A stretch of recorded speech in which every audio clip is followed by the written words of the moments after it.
tunafunga saumu hii ya 6 kwa sababu ya kukamilisha.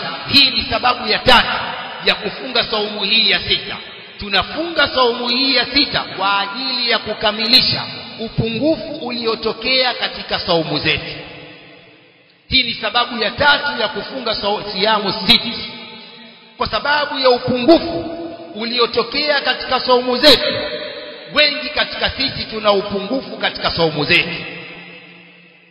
Wengine tumetoa maneno ambayo hayastahiki, wengine tumefanya vitendo ambavyo havistahiki katika siyamu.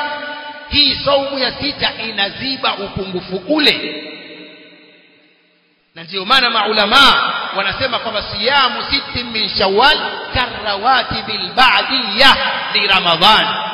Ni rawatibi ya ba'diyya ya saumu ya Ramadhan, inaziba upungufu uliotokea katika saumu zetu.